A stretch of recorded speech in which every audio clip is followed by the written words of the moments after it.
Chapter 1. The Train. The crying started somewhere between Whitmore Park and Galloway Street. Maeve Doyle didn't plan it. She never planned it. 3 days without sleep, 14 hours into her second double shift, and the emergency department had finally spat her out into the cold like a seed it couldn't digest. She'd made it to the platform. She'd made it onto the last train. She'd even found a seat, which, at 11:47 p.m. on a Tuesday, was less of an achievement and more of a census report on who had given up on the evening. Don't cry, don't you dare. You're on the tube. You are a professional. You held Mrs. Anderson's hand while she coded, and you didn't cry. You watched Jake set a compound fracture, and you didn't flinch. You are not going to sit on the 11:47 and leak like a broken faucet because you are tired. And then, without permission, without warning, without the decency to wait until she was home, her face started leaking. Brilliant. Outstanding. 9 years of emergency medicine, and you're crying on public transport like a first-year nursing student who just saw her first catheter. Not sobbing. Maeve Doyle did not sob. She was a professional. She had held a man's severed finger in a paper towel and told him it would be fine with the same tone she used to order coffee. But the tears came anyway. Quiet, steady, the kind that happen when the body has run out of every other option and resorts to hydraulics. The man beside her did not move. She hadn't looked at him when she sat down. She hadn't looked at anything. The seat was empty, she was vertical, and those two facts collided and produced sitting. That was the extent of her decision-making. But she was aware of him now, in the peripheral, soft focus way you're aware of a wall you're about to lean against. He was tall. He was still. He smelled like cold air and old paper, which was a strange combination that her exhausted brain filed under not a threat and moved on. Her head tipped sideways. She didn't decide to do it. Gravity decided. 9 years of nursing and 3 days of not sleeping and one good cry had finally spent whatever currency was keeping her upright, and her head landed on his shoulder like a coin dropping into a well. He went still. Not startled still. Not uncomfortable still. The kind of still that a person goes when they've been asked a question in a language they haven't spoken in centuries, and they need a moment to remember the grammar. Maeve Doyle, for her part, was already gone. Asleep between one breath and the next, her face still damp, her body surrendering to the first horizontal adjacent surface it had found in 72 hours. The train announced Galloway Street, then Riverside, then Monument, then the interchange at Borough Cross, where the man sitting perfectly still in seat 14C was supposed to get off. He didn't get off. The platform slid past. Then the next one. Then the tunnel swallowed them again, and the train rattled on through the dark city while the woman with the damp face slept against the shoulder of something that hadn't needed to breathe in 800 years. Sorin Marchand, by the grace of blood and centuries, the king of the night court of the Eastern sovereignty, looked down at the top of her head. She had red-brown hair. It smelled like antiseptic and bad coffee, and, underneath that, something warm and human and alive in a way that made his chest do something inconvenient. He didn't move. He'd missed Borough Cross. He was going to miss Ashworth Lane. He was going to miss the end of the line if she didn't wake up, and he was going to sit here and let it happen because the alternative was disturbing the first person who had touched him voluntarily in 40 years. His phone buzzed. He looked at it with the careful attention of a man who had learned, after considerable effort, to operate a phone without cracking the screen. The text was from Humphrey. Your Majesty, the council session begins in 45 minutes. Lord Whitfield has prepared remarks. Sorin considered this. He considered the weight of the woman's head on his shoulder. Warm. Startlingly warm. The kind of warm that reminded him that his own body temperature was roughly that of a stone bench in October. He considered Lord Whitfield's prepared remarks, which would certainly be about the declining blood tithe revenues and would certainly take 2 hours and would certainly make everyone in the room wish they could die, which was ironic given their situation. He texted back with one finger, carefully. Reschedule. The reply was immediate. Your Majesty, this is the 3rd time this month. Reschedule, Humphrey. Lord Whitfield has prepared remarks, 17 pages. He had them bound. He bound his remarks? Leather-bound, with an embossed cover. It says, on the matter of the blood tithe revenue discrepancy, with supplementary graphs. He made graphs? Color-coded. Your Majesty, he will be insufferable if you cancel again.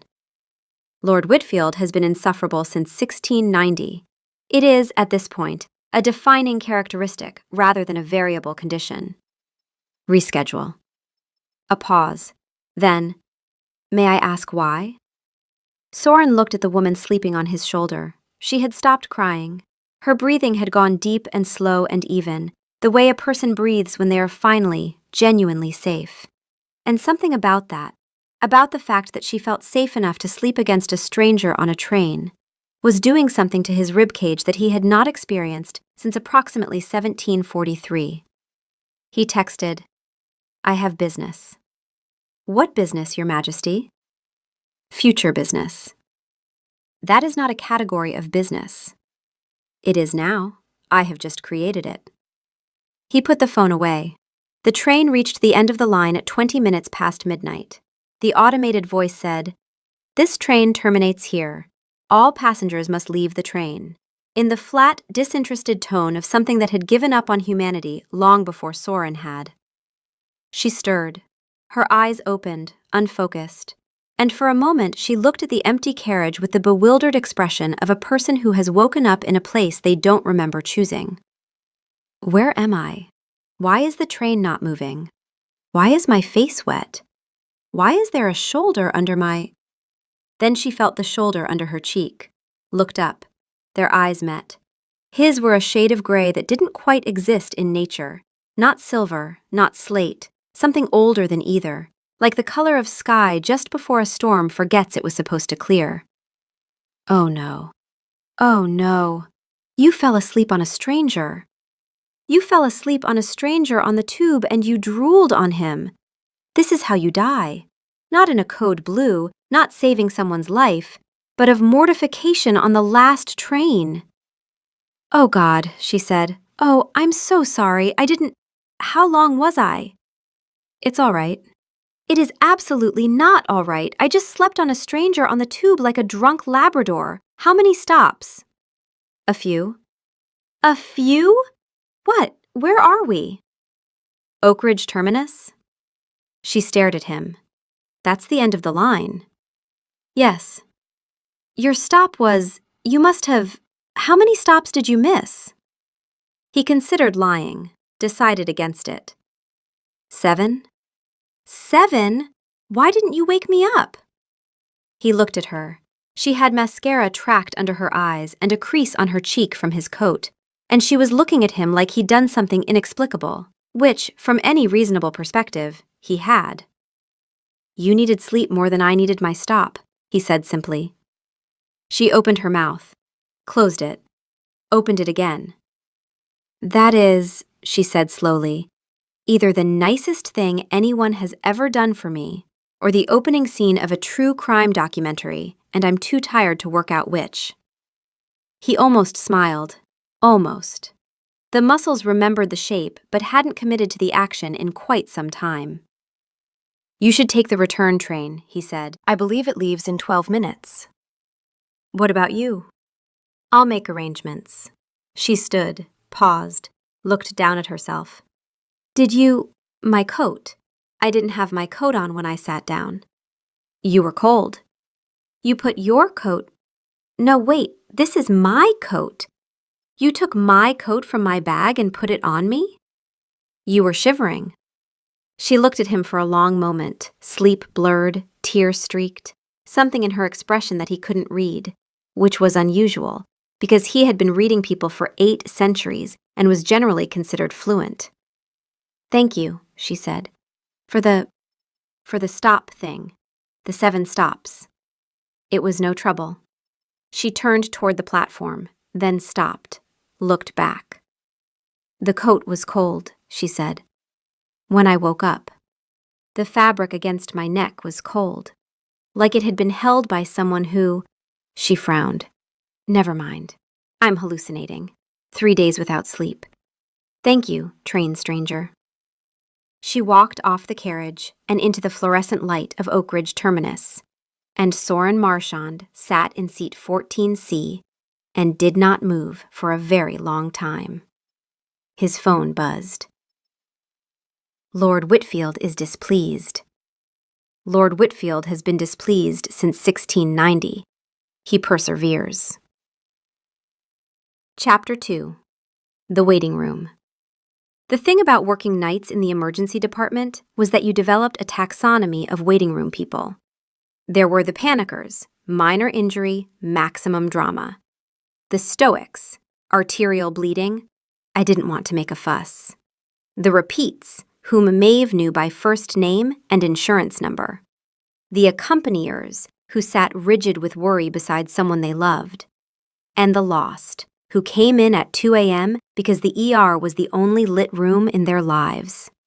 She had never, in 9 years, encountered a category for the man sitting in plastic chair number 7, reading a copy of National Geographic from 2019 with the focused attention of someone studying a primary source. He'd been there for 4 hours. Maeve noticed him for the first time at 2:14 a.m., which was embarrassing because apparently her powers of observation did not extend to 6'2" men in tailored dark wool coats sitting motionless in a room full of motion. In her defense, she had been managing a dislocated shoulder, a panic attack, and a man who had swallowed a decorative marble to see what would happen. But when she passed the waiting room for the 6th time, and he was still there, still reading, still perfectly composed in a plastic chair that was clearly built for a different species of spine, she stopped. "You're the train guy," she said. He looked up from his magazine. The eyes, the same gray that didn't belong in nature. He regarded her with an expression she could only describe as a man who had been caught doing something he had not yet developed an alibi for. "I believe we've met," he said carefully. "On the last train, 3 nights ago. You missed 7 stops." "I recall. And now you're in my waiting room." "I am in a waiting room. I don't believe ownership is, I work here. It's my waiting room. Why are you in my waiting room?" He held up the magazine. "I am reading about the migration patterns of the Arctic tern." "For 4 hours?" "They have very interesting migration patterns." "They do. I know. I told you about them, on the train, before I fell asleep on you like a drunk Labrador." "You were not drunk. You were exhausted. There is a meaningful distinction. The distinction doesn't change the fact that I drooled on your coat." "You did not drool." "I absolutely drooled. I always drool when I sleep. It's a whole thing. My pillowcases are a crime scene." Something happened at the corner of his mouth. A muscle moved, then stopped. "Did you fill out an intake form?" she asked. "I was asked to. I complied." She took the clipboard from the desk, read it again. "Your reason for visit is insomnia." "I don't sleep." That's technically a valid complaint, but you don't look like an insomniac. Insomniacs look like me. You look like you just stepped out of a magazine that has more taste than circulation." "I assure you, I don't sleep." "When was your last full night's sleep?" He appeared to think about this. "Difficult to say. Roughly 1394. She blinked. "What?" "I said Thursday. Last Thursday." "You absolutely did not say Thursday." "I am quite confident I did." "You said 1394, like a year." "That would be an unusual thing to say." "It would." Then I certainly didn't say it. Her pager went off. She looked at it, looked at him, pointed at the plastic chair.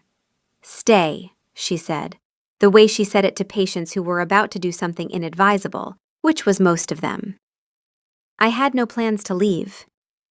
You've been here 4 hours. Don't you have somewhere to be? Nowhere of consequence. That's either very sad or very suspicious, and I genuinely cannot tell which.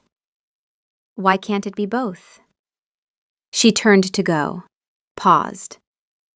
The Arctic tern migrates from pole to pole, 70,000 kilometers a year, the longest migration of any bird. He looked at her with genuine interest. You know this. I had a patient last year who was obsessed with birds. He told me about the tern while I was setting his broken wrist. Night shifts are educational. She started walking. The cafeteria has coffee. It's terrible. 3rd floor, end of the hall. I don't drink coffee. Then hold the cup and pretend. You'll fit in better. Nobody sits in an ER waiting room for 4 hours without at least holding a beverage. It's a social contract. She didn't see him smile. But the nurse at the desk, who had been watching the entire exchange, told her later that he had, very briefly, looked like someone who had just been given directions to a place he'd been trying to find for a very long time. Humphrey called at 3 a.m. Soren was sitting in the cafeteria, holding a cup of coffee he had no intention of drinking. Coffee was, for him, an olfactory experience. He enjoyed the smell. The liquid itself sat in his digestive system like an uninvited guest, and eventually gave up and left through channels he preferred not to think about.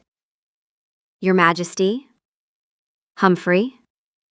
The council session has been rescheduled to tomorrow evening. Lord Whitfield has, and I am quoting, grave concerns about the sovereign's availability. He used the word grave 4 times in one paragraph. I counted. Lord Whitfield enjoys gravity. Let him have it. He has also sent you a letter, handwritten, on cream cardstock, sealed with wax. What does it say? I haven't opened it. It has your name on it, in calligraphy. He hired a calligrapher. For a letter of complaint? He is a man of conviction, Your Majesty. He is a man of tremendous time on his hands. Tell him I will read his letter. Will you? I will hold it, thoughtfully, in his general direction. Your Majesty, may I speak candidly? You have been speaking candidly for 340 years. I see no reason to request permission now. Where are you? I am at a hospital. A silence. The kind of silence that, from Humphrey, carried the weight of a man who had been through this before. 4 times. In 4 different centuries. Each time it had started with Soren being somewhere he shouldn't be, doing something inexplicable, and ending with Humphrey managing a diplomatic fallout. Are you injured? I am not. Is someone injured? Not to my knowledge. Is there a war? Not at the hospital, no. Then why, Your Majesty, I need to ask. Is this about a person? Soren looked at his coffee. Define about. Is there a person involved in the reason you are sitting in a hospital? At 3 in the morning, instead of attending the council session that determines whether we go to war with the Western sovereignty over the blood tithe discrepancy? There may be a person adjacent to the situation. Adjacent. In the general vicinity. Your Majesty. Humphrey's voice carried the particular strain of a man who had once been optimistic about these things and had learned, through repeated and devastating experience, to approach each new development with the emotional caution of a bomb disposal technician. The last time you became interested in Immortal, it was 1847, and it ended in a diplomatic incident. This is not 1847. The incident before that was 1623, and it ended in a small fire. The fire was not small, Humphrey. Credit where due. and the one before that was 1402, and it ended in a siege. The siege was unrelated. The siege was directly related. You laid siege to a castle because a woman asked you to bring her flowers, and you interpreted flowers as the entire garden, including the walls surrounding it. She liked flowers. She liked daisies, Your Majesty. You brought her an estate. I was younger then. You were 400. That is not young by any standard, living or dead. Soren was quiet for a moment. She fell asleep on my shoulder. Silence. On the train, Soren added, as though this clarified matters. You were on a train. The 11:47. She was crying. She fell asleep on my shoulder. I missed my stop. 7 stops. I missed 7 stops because she was sleeping on my shoulder, and her head was warm, and He stopped, regrouped. I am exploring a new route. A new route. For transit purposes. Humphrey was quiet for a long time. When he spoke, his voice had something in it that Soren hadn't heard in decades. Something careful, bruised around the edges, like a man picking up a teacup he'd glued back together once before and wasn't sure would hold. Is she kind? Soren thought about this. About the woman who had thanked him for the stops, who had told him about Arctic terns, who had said, "Stay," in a voice that expected to be obeyed, and probably was, by everyone in her orbit, because she was the kind of person who held things together by refusing to stop moving. I think she might be, he said. I'm not certain yet. Reschedule the council session, Humphrey said. I'll handle Lord Whitfield. You just said. I know what I said. Reschedule it. A pause. Don't start any fires. Chapter 3. The Shift.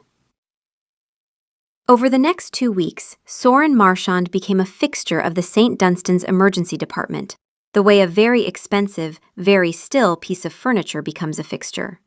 Gradually, without anyone quite agreeing to it, and with a vague sense that removing it would be more trouble than it was worth. He came at night. Always at night. He sat in the waiting room or the cafeteria, and he read things. Magazines, flyers for support groups, a laminated card about hand hygiene that he studied with the focus of a man deciphering a cipher.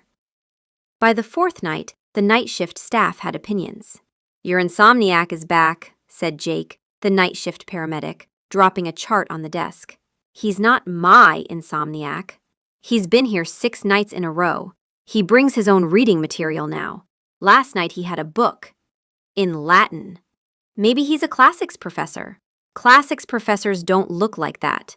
Also, he held a door for Mrs. Kowalski yesterday, and she asked if he was a doctor. What did he say? He said, I am not a doctor, in a voice that implied he could buy the hospital. She told him he had the hands for it. He looked at his own hands like he'd never seen them before. Maeve ignored the implication. She ignored it the way she ignored most things that threatened to breach the wall she'd built between herself and the category of experience labeled someone caring about you, which she had filed away somewhere between winning the lottery and being struck by lightning. Theoretically possible, practically unlikely, and probably dangerous if it happened.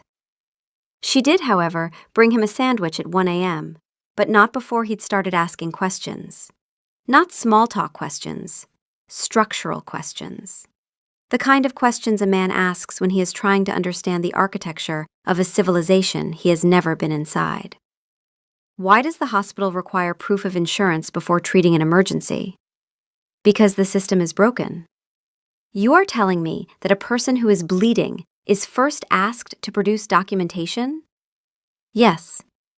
This system was designed by someone who has never bled.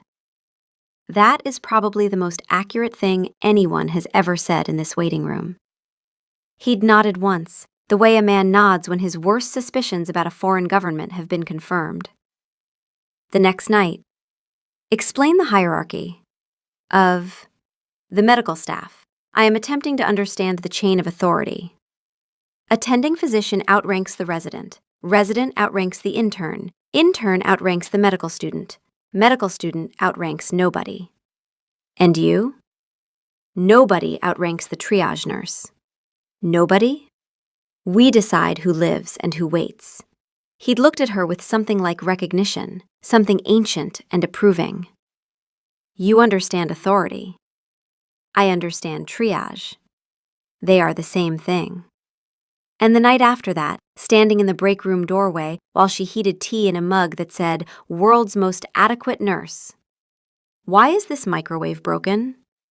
It's been broken for 3 months, 4 maintenance requests, 0 responses. He'd stared at the microwave with the focused disapproval of a man whose domestic affairs had been managed by a staff of 40 for several centuries. This is unacceptable. Welcome to public health care. In organizations I am familiar with, an appliance failure of this duration would result in the responsible party being formally censured. In public health care, the responsible party is a spreadsheet, and you can't censure a spreadsheet. You can replace the person who made the spreadsheet. That person is also a spreadsheet. He'd frowned. It was the deepest frown she'd seen from him. Genuine consternation at a systemic problem he couldn't solve with authority alone. She'd found it unreasonably endearing. Could you not simply hire more staff? With what money? Surely the institution has. The institution has a deficit, a hiring freeze, and an HR department that takes 6 months to process a requisition. What is HR? Human resources. Resources of humans? It's the department that handles hiring and workplace policy.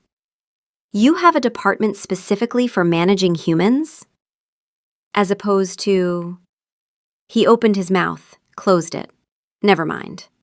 And then, on the 6th night, "You never eat," she said, setting it on the arm of his chair. "I'm not hungry." "You've been here for 5 hours. You're not hungry?" "I have a particular diet." "Gluten-free? Vegan? I can work with restrictions." Something passed through his expression, a flicker. "It is difficult to explain." "Try me. I once had a patient who only ate white food. Not food that was white, food from companies with white packaging. I am clinically unshockable." "It is not a matter of packaging." "Then what is it a matter of?" "I would rather not discuss it in a hospital waiting room." You'd rather not discuss your diet in a hospital, the place specifically designed for discussing bodies and what goes in them. When you put it that way, it does sound unreasonable. It sounds unreasonable any way I put it. Eat the sandwich. He looked at the sandwich. He looked at her. He picked it up and took a bite with the careful, measured precision of a man performing a complex social obligation. And she noticed 3 things in quick succession. 1, he chewed like someone who had learned how from a textbook. 2, he did not swallow for slightly too long. 3, when he set the sandwich back down, his hand was trembling. Not with effort, with something else. Something she couldn't name, but that her 9 years of triage instinct recognized the way you recognize a sound you've heard before, but can't place. "You didn't need to eat that," she said quietly. "You brought it for me." That's not a reason to eat something. It is, in fact, the only reason I can think of. Most people eat because they're hungry. Most people are not me. "No," she said, "they are not." She sat down across from him. She was on her break, 15 minutes, which she usually spent standing in the supply closet drinking lukewarm tea and staring at a wall. But she sat in the plastic chair across from him, and for the first time in their strange, accidental acquaintance, she really looked. He was pale. Not ill pale, luminous pale, the way marble is pale, cold and smooth, and carrying light instead of reflecting it. His hands, resting on the magazine, were perfectly still. Not resting still. Still. The way objects are still. No micro-movements, no finger adjustments, no restless shifting. She took his wrist. He flinched. It was tiny, a micro-jolt, the kind of reaction that a person who is not used to being touched has when someone touches them. She held on. "What are you doing?" he asked. "Taking your pulse. Habit. I do it to everyone." "You do this to strangers in waiting rooms?" "You're not a stranger. You've been here 11 nights. You're a regular. Regulars get their pulse taken."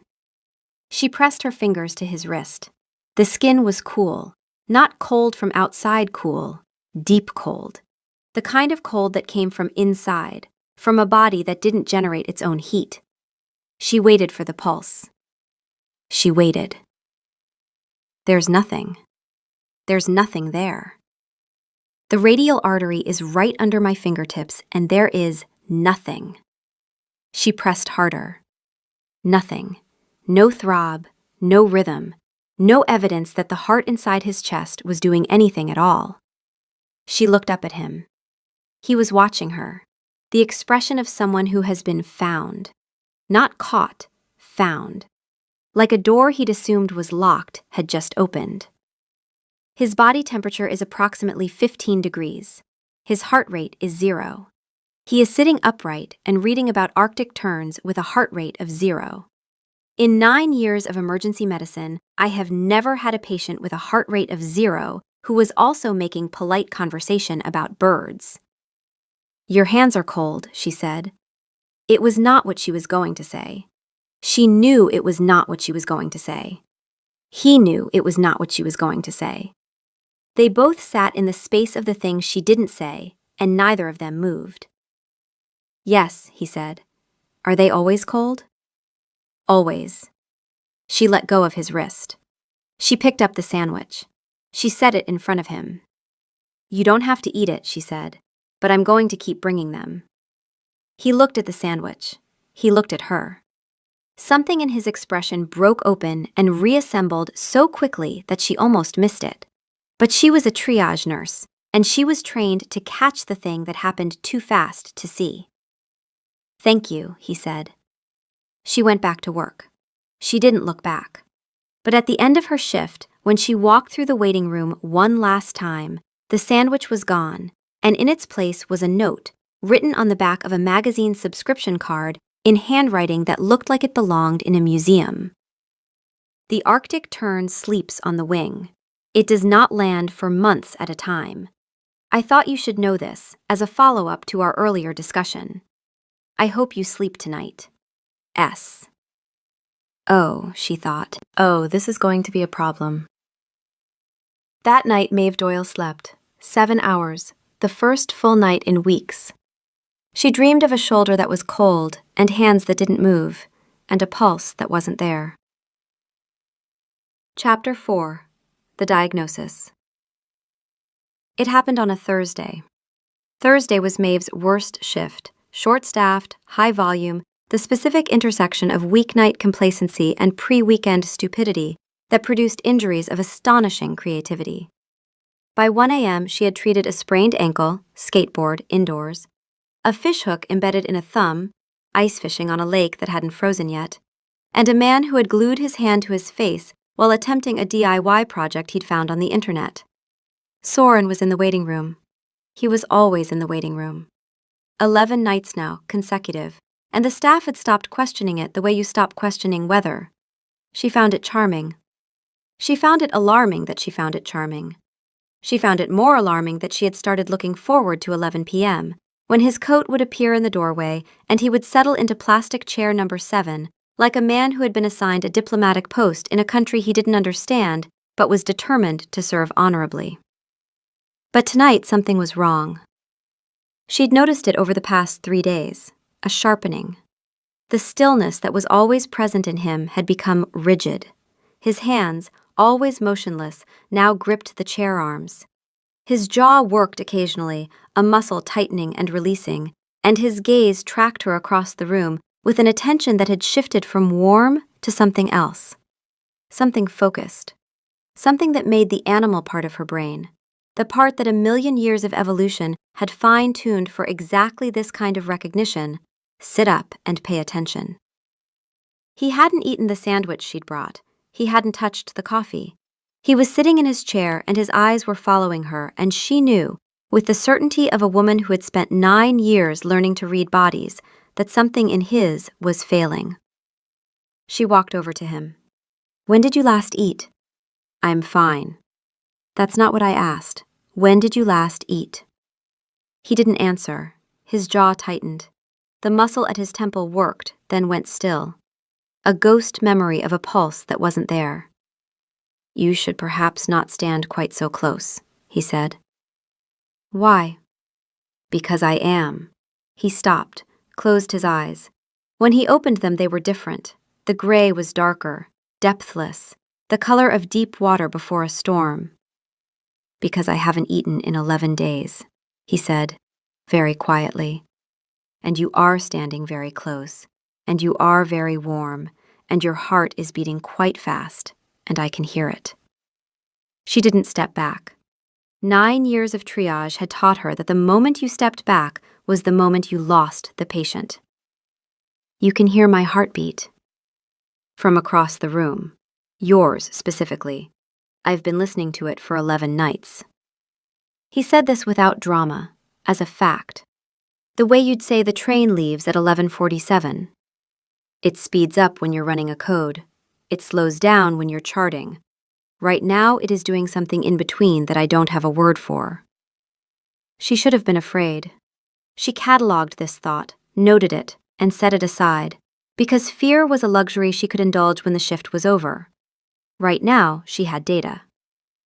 "Stay here," she said. She went to the supply room. She came back with a digital thermometer, a stethoscope, and the expression of a woman who was about to confirm a hypothesis she'd been building for 11 days. "Arm." He gave her his arm. She pressed the thermometer to his inner wrist, 15.2 degrees Celsius. She put the stethoscope to his chest, listened. Nothing. A vast, composed nothing where a heartbeat should have been. "Breathe," she said. He didn't. "You're not breathing." "I don't need to." "You've been faking it. For 11 nights. You breathe when I'm looking and stop when I'm not." He didn't deny it. "You noticed." "I notice everything. It's my job." She took the stethoscope out of her ears. 15.2 degrees body temperature, no pulse, no autonomous respiration, enhanced auditory perception. You haven't eaten in 11 days, but you're not starving, you're restraining. The sandwich made you nauseous because your body can't process solid food. She looked at him. "I know what you are," she said. "I've known since the second night." The pulse was the first thing, then the temperature, then the breathing pattern, then the eyes. Your iris color shifted 3 shades darker in the past 40 seconds, which is not a physiological response that exists in any human medical literature. He was very still, the stillness of something old and careful and accustomed to being discovered and having to manage the consequences. "What am I?" he asked. Not a challenge, a question. He wanted to hear her say it. "You're a vampire," she said, the way she'd say, "You have a fracture." Clinical, certain, without judgment. A diagnosis, not an accusation. "Yes." "A very old one." "Yes." "And you've been sitting in my waiting room for 11 nights because you fell asleep on my shoulder." The simplicity of it landed somewhere in her chest. She set the stethoscope down. "Soren." "Yes." "You need to eat." "Not from you." "I wasn't offering. I was diagnosing." She folded her arms. "You've been spending your nights here instead of wherever you normally." She stopped. "You feed from people. That's the particular diet." "Blood, yes." He said it the way he said everything, without performance, without menace. A fact about himself he had lived with for longer than most nations had existed. "And you haven't been feeding because you've been here." "I have been reprioritizing my schedule. You've been starving yourself to sit in a plastic chair and read about Arctic terns? The migration patterns are genuinely fascinating. Soren, yes. Go eat. He looked at her, the dark water eyes. The stillness that she now understood was not calm but containment, the effort of a predator choosing, every second, not to be what it was. I'll come back, he said. I know. He stood, paused. You're not afraid. I'm a triage nurse. I've been afraid of things that can actually kill me. Bad drivers, hospital administrators, the vending machine on the third floor that once tried to take my hand off. She paused. Are you going to kill me? No. Then I'm not afraid. I'm concerned about your nutritional intake, which is a much more manageable emotion. He almost smiled again, closer this time. The muscles committed for a fraction of a second before retreating. He left. She watched him go. Tall, dark-coated, moving through the fluorescent-lit corridor with the particular grace of something that didn't belong in fluorescent light and knew it. Then the doors opened and someone else walked in. He was shorter than Soren, blonde, dressed with the same careful quality, the same sense that his clothes cost more than her rent. He stood in the entrance and scanned the room the way you'd scan a room if you were looking for something specific, and when his gaze landed on Maeve, he smiled. The smile had too many teeth. Nurse Doyle, he said. How delightful. I've heard so much about you. She read his body the way she read every body that came through her department. Automatically, clinically, before the conscious mind caught up. Still. Cold-toned skin, no visible breathing. Eyes that tracked with a precision that didn't match the friendly tone. The same clinical presentation. Who are you? She asked. My name is Lord Whitfield. I'm here on behalf of the court. He said court the way you'd say head office. You've been spending considerable time with our sovereign, and the council has concerns. Concerns. About his availability, his priorities, his sudden and inexplicable interest in public transit and hospital infrastructure. Whitfield looked around the waiting room with an expression that managed to be both polite and deeply contemptuous. You understand, I'm sure. A man in his position can't simply vanish every night. He's a grown man, he can sit where he wants. He's the king of the night court of the Eastern sovereignty. He can't sit in a plastic chair reading about birds. He reads about Arctic terns specifically. The specificity is not the issue, Nurse Doyle. She looked at Whitfield. She looked at his hands, still. His chest, no movement. His pupils, tracking her with the focused attention of something that was assessing her in ways she didn't want to itemize. You're like him, she said. I am nothing like him. I attend council sessions. I mean, you're the same. The temperature, the pulse, the... Yes, Whitfield said, and the smile dimmed. We're the same species, and our king is neglecting his duties because a mortal woman fell asleep on his shoulder, and the court would very much like to know what you intend to do about it. Soren found out 40 minutes later. He came back, fed, composed, the dark water receded from his eyes, and found Maeve standing in the ambulance bay with her arms crossed and an expression he recognized from his experience with siege warfare. Lord Whitfield was here, she said. Something changed in his face. The composure didn't crack, it froze, a different kind of still, the kind that preceded decisions. What did he say? He said you're a king. He said you've been neglecting your duties. He said the court has concerns. She looked at him. He said you've been doing this because I fell asleep on your shoulder. Maeve, is it true? Are you a king? Yes. A king, not just a king.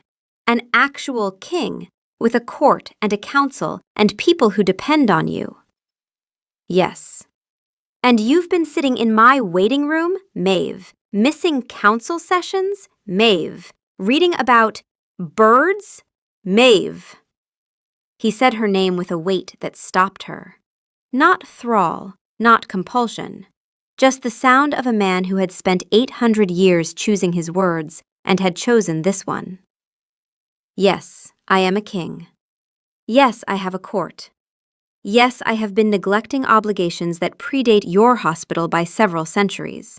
And yes, I have been doing it because you fell asleep on my shoulder on the 11:47 train, and you were warm, and you were crying, and you smelled like antiseptic and bad coffee, and you were the first person in 40 years who touched me without wanting something, and I did not know what to do about that. So I sat in your waiting room and read about birds, because it was the closest I could get to sitting next to you without admitting that I wanted to sit next to you. And I am sorry that my court has involved itself in something that was, he stopped, was private. She stared at him. You're a vampire king, she said, who rides the last train. Yes. Who sits in plastic chairs. Yes. Who reads about Arctic terns because it's an excuse to be near me. The terns are also genuinely interesting, but yes. She was quiet for a long time. The ambulance bay was cold. She could see her breath. She couldn't see his. I don't need someone to ride past their stop for me, she said, and her voice was different now. Smaller. The voice of the woman on the train. The one who cried without permission. The one who fell asleep because she had run out of every other option. I've been taking care of myself since I was 22. My mom got sick, and I was the nurse. For her. For everyone. I'm always the nurse. I don't get to be the patient. I don't get to fall asleep on strangers and have someone miss 7 stops because my head was warm. You do, he said, very quiet. You just haven't. Don't do that. Don't be kind. I can handle the vampire thing. I can handle the king thing. I can handle Lord Whitfield and his terrible smile and his court and his concerns. What I cannot handle is someone being kind to me. In an ambulance bay at 2 a.m. Because I will cry again, and I've already done that once in front of you. And I have a reputation. Maeve. What? You're already crying. She was. She touched her face. Wet. Again. In front of him. Again. I need you to go, she said. Please. Not because you're a vampire, because I let you in. I let you sit in my waiting room and I brought you sandwiches you can't eat, and I took your pulse knowing there wouldn't be one, and I don't do this. I don't let people...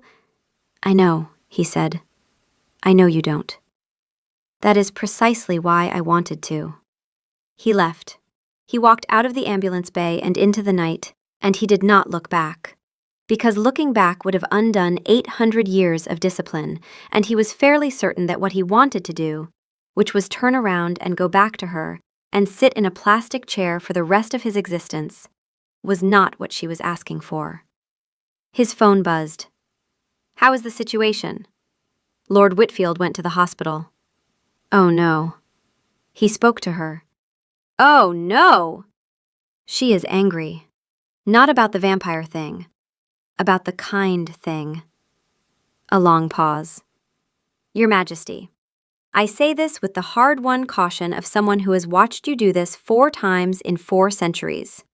She is not angry that you were kind. She is angry that she needed it. What do I do? Something you have never once done in 800 years of existence. What? Nothing. Let her come to you. Soren looked at his phone. He looked at the hospital behind him, bright and humming and full of warm bodies doing necessary things.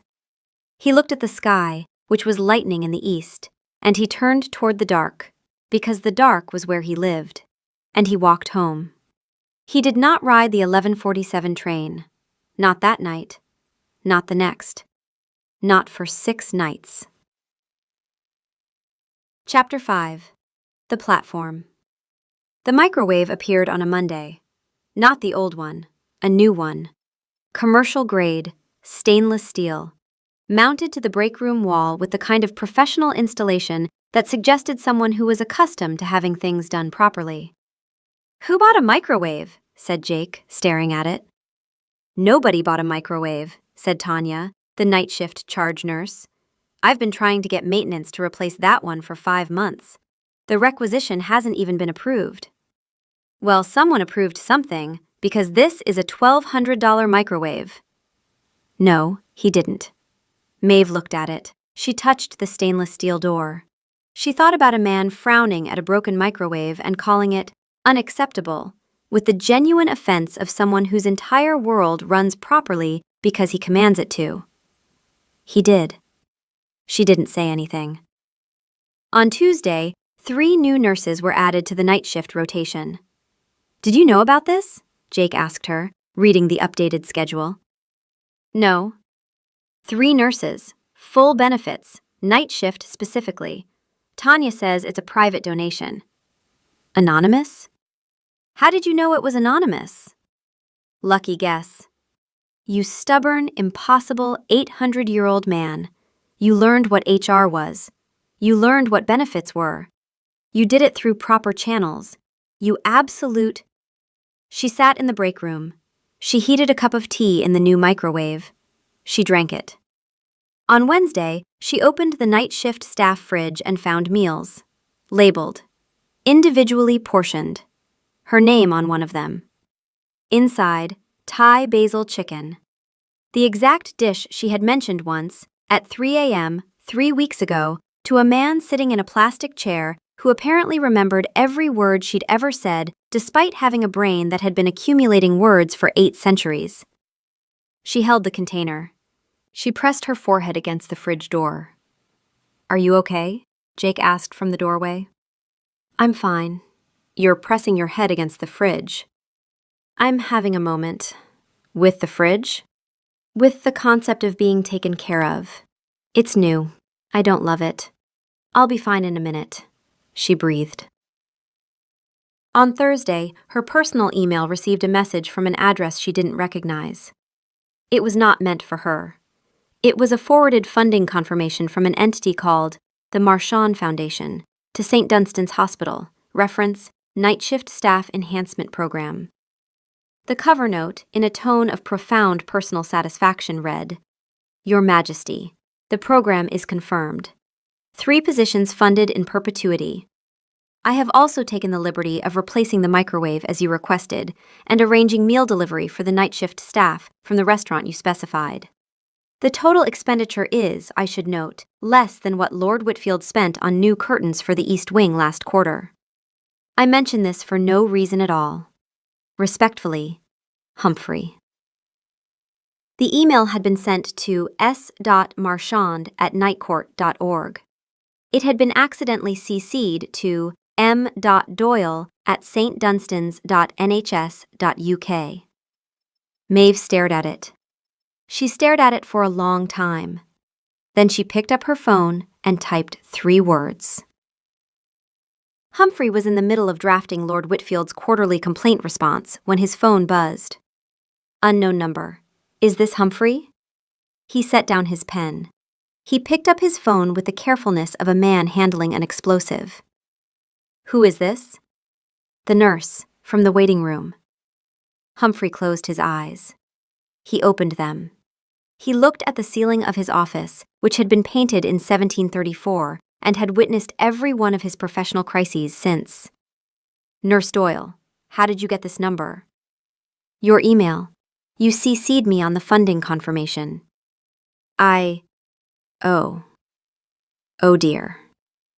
Oh dear is right. Did he do this?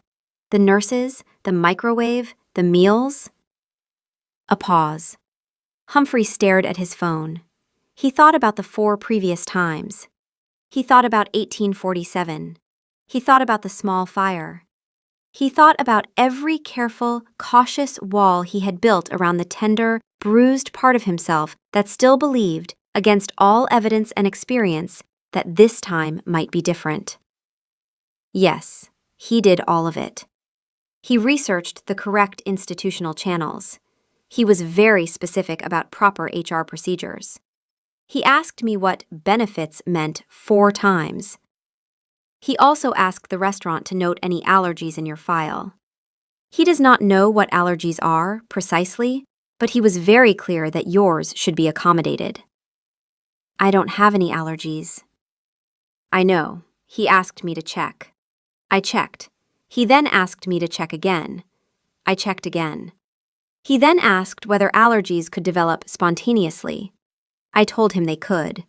He has been concerned about this ever since. He's been worried I might develop an allergy. He has been worried about several things: the allergies, the staffing, the microwave, the quality of the tea in your break room, which he described as an institutional failure of the first order. He has, Nurse Doyle, been thinking about your hospital quite a lot for a man who does not need medical care. Why didn't he tell me? Because you told him to go, and he went. He has been, I should tell you, quite miserable about it. He has attended every council session this week, which is how I know he is miserable, because he only attends council sessions when he has nothing better to do. That's sad. Lord Whitfield has found it invigorating. Everyone else has found it concerning. Where does he go? At night. When he's not at the hospital. He rides the train. Which train? The 11:47. Every night? Every night you work. He knows your schedule. I did not give it to him. He worked it out from the pattern of shifts you mentioned in conversation. He has, I should note, never worked anything out from a pattern before. This is new behavior. He rides the train on my shift nights. He rides it to the end of the line and back. Twice. Sometimes 3 times. He does not get off. He reads. About Arctic terns? He has moved on to albatrosses. Apparently, they mate for life. Maeve Doyle put down her phone. She pressed her hands against her face. She breathed. Maeve Doyle put down her phone. She picked up her coat. She walked out of St. Dunstan's emergency department at 11:32 p.m. on a Thursday night, which was the first time in 9 years she had left a shift early, and she walked to the station. He was on the platform, standing, not sitting. His hands in his coat pockets, his face turned toward the dark mouth of the tunnel, waiting for a train he had no intention of riding to a stop he had no intention of getting off at. The platform was nearly empty. The fluorescent light made his pale skin look even colder, and the stillness in his body, the absolute, complete, predatory stillness, made him look like something carved rather than born. She walked up to him. He turned. The expression on his face, she would never be able to describe it accurately to anyone. It was the expression of a man who had been alive for 800 years and had been surprised for what felt like the first time. You funded 3 nursing positions, she said. I don't know what you're talking about. The email was sent from the Marchand Foundation. That could be anyone named Marchand. With a note that said, Night Shift Staff Enhancement Program. A coincidence. Humphrey CC'd me on the confirmation email. A long, long pause. I am going to have a conversation with Humphrey about email protocols. The microwave. What microwave? The $1,200 commercial-grade microwave that appeared in my break room on Monday. I don't know what a microwave costs. The meals, Soren. The meals in the staff fridge. The Thai basil chicken that I mentioned once at 3 a.m. 3 weeks ago. He looked at her. The gray eyes. The impossible stillness. The mouth that wanted to smile and didn't know how to anymore. You remembered, she said. I remember everything you've said. It's not voluntary. You told me about the turns. You told me about the microwave. You told me that Thursday is the worst shift. You told me that your mother got sick when you were 22 and you've been taking care of everyone since. You told me that you never eat during shifts. You told me that the Thai basil chicken from the place on Harrow Street is the only thing you've craved in 3 years. He stopped. I am 800 years old. I have heard millions of sentences. I remember yours. She was crying. Again. For the third time in front of him. She didn't try to stop it this time. I don't know how to do this, she said. I don't know how to let someone. I'm the nurse. I'm the one who takes care of. I know. You can't just fix my hospital. I didn't fix it. I addressed 3 specific operational deficiencies that you identified. Through proper institutional channels. With full HR compliance. Humphrey was very insistent about the HR compliance. She laughed. It was wet and broken, and it came out of her like the crying had on the train, without permission, without planning, because her body had decided to do something her mind hadn't agreed to. She sat down on the bench. The cold metal bench on the platform of the 11:47 train. He sat next to her. She leaned her head on his shoulder. His entire body went still. 800 years of composure, of discipline, of ruling courts and managing crises and surviving everything the world had thrown at him. All of it paused while a crying nurse leaned her head on his cold shoulder on a train platform at 11:40 p.m. on a Thursday night. Then, very slowly, he tilted his head until it rested against hers. Your shoulder is cold, she said. Yes. Is it always cold? Always. You're going to outlive me. He was quiet for a long time. Yes. You know that. You've done this before. I know, I have. And you're doing it again. I am doing it again. You are an idiot. I have been called worse by people with less justification. I'm a nurse. I'm going to get old. My back already hurts. I'm going to need reading glasses in 4 years. I'm going to... Maeve. What? I rode past 7 stops for you. I sat in a plastic chair for 11 nights. I learned what HR is. I funded a program through proper institutional channels. I ate a sandwich that tasted like corrugated cardboard because you brought it to me. He paused. I am aware of what mortality means. I have been aware of it for 800 years. I am choosing it. I am choosing the part of it that involves your head on my shoulder, for however long that lasts. The train came, the 11:47, right on time, its headlights sweeping the platform.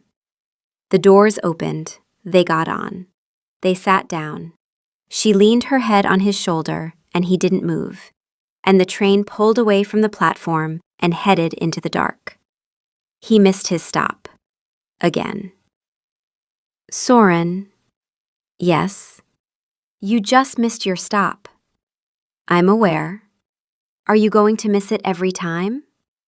That would appear to be the pattern, yes. She closed her eyes. She was smiling. He could hear her heartbeat, steady, slow, the rhythm of a person who is, for the first time in a very long time, not running. He was not breathing. He didn't need to. She was breathing for both of them. Epilogue. Humphrey learned to schedule council sessions around the 11:47 train. It took 3 weeks of calendar adjustment, 1 formal complaint from Lord Whitfield, and a 12-page memo about sovereign availability that Soren read, considered, and filed in the recycling bin with the careful respect of a man who has decided to ignore something permanently. Maeve still worked nights. She was a nurse. She would always be a nurse.